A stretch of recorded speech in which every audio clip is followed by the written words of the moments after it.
नमस्कार।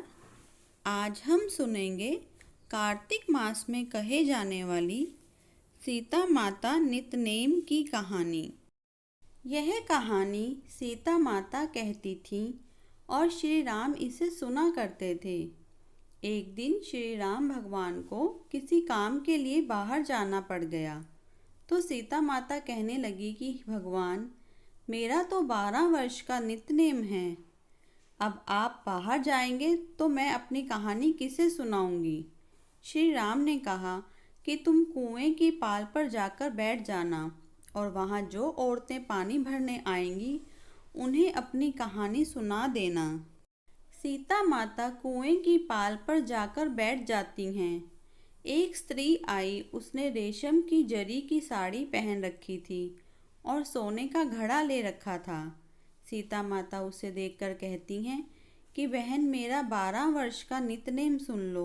पर वह स्त्री बोली कि मैं तुम्हारा नितनेम सुनूंगी तो मुझे घर जाने में देरी हो जाएगी और मेरी सास मुझसे लड़ेगी। उसने कहानी नहीं सुनी और चली गई। उसकी रेशम जरी की साड़ी फट गई, सोने का घड़ा मिट्टी के घड़े में बदल गया। सास ने देखा तो पूछा कि ये किसका दोष अपने सिर लेकर आ गई है। बहू ने कहा कि कुएं पर एक औरत बैठी थी, उसने कहानी सुनने के लिए कहा लेकिन मैंने सुनी नहीं, जिसका यह फल मिला। बहू की बात सुनकर अगले दिन वही साड़ी और घड़ा लेकर सास कुएं की पाल पर गई। सास को वहीं माता सीता बैठी मिली तो माता सीता ने कहा कि बहन, मेरी कहानी सुन लीजिए। सास बोली कि एक बार छोड़, मैं तो 4 बार कहानी सुन लूँगी। राम आए लक्ष्मण आए, देश के पुजारी आए, नित्य नेम का नेम लाए, आओ राम बैठो राम, तपी रसोई जियो राम, माखन मिश्री खाओ राम, दूध बताशा पियो राम, सूत के पलका मोटो राम, शाल दुशाला पोठो राम, शाल दुशाला ओढ़ो राम, जब बोलूं जब राम ही राम, राम संवारे सबके काम, खाली घर भंडार भरेंगे, सबका बेड़ा पार करेंगे, श्री राम जय जय राम। सास बोली कि बहन, कहानी तो बहुत अच्छी लगी। कहानी सुनकर सास घर चली गई और उसकी साड़ी फिर से रेशम जरी की बन गई। मिट्टी का घड़ा फिर से सोने के घड़े में बदल गया। बहू कहने लगी, सासू माँ, आपने ये सब कैसे किया। सास ने कहा कि बहू, तू दोष लगा के आई थी और अब मैं दोष उतार कर आ रही हूँ।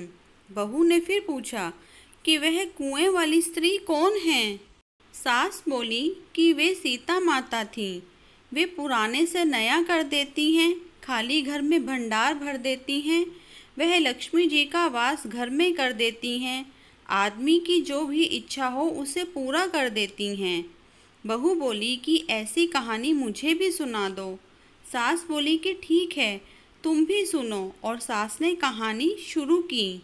राम आए लक्ष्मण आए, देश के पुजारी आए, नित्य नेम का नेम लाए, आओ राम बैठो राम, तपी रसोई जियो राम, माखन मिश्री खाओ राम, दूध बताशा पियो राम, सूत के पलका मोठो राम, शाल दुशाला पोठो राम, शाल दुशाला ओढ़ो राम, खाली घर भंडार भरेंगे, सबका बेड़ा पार करेंगे, श्री राम जय राम, जय श्री राम। कहानी सुनकर बहू बोली कि कहानी तो बहुत अच्छी है।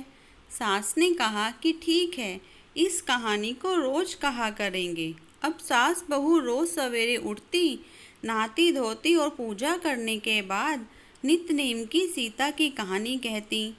एक दिन उनके यहाँ एक पड़ोस की औरत आई और बोली कि बहन, ज़रा सी आँच देना। तो वह बोली कि आँच तो अभी हमने जलाई ही नहीं। पड़ोसन ने कहा कि तुम सुबह 4 बजे से उठकर क्या कर रही हो फिर। उन्होंने कहा कि सुबह उठकर हम पूजा करते हैं, फिर सीता माता की नित्य नेम की कहानी कहते हैं। पड़ोसन ने उनकी बात सुनकर फिर कहा कि सीता माता की कहानी कहने से तुम्हें क्या मिला।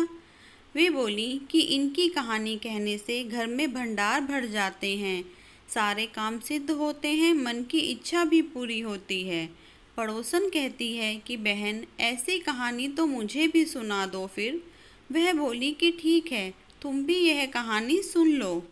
राम आए, लक्ष्मण आए, देश के पुजारी आए, नित्य नेम का नेम लाए, आओ राम बैठो राम, तपी रसोई जियो राम, माखन मिश्री खाओ राम, दूध बताशा पियो राम, सूत के पलको मोठो राम, शाल दुशाला पोठो राम, शाल दुशाला ओढ़ो राम, खाली घर भंडार भरेंगे, सबका बेड़ा पार करेंगे, श्री राम जय जय राम, जय श्री राम।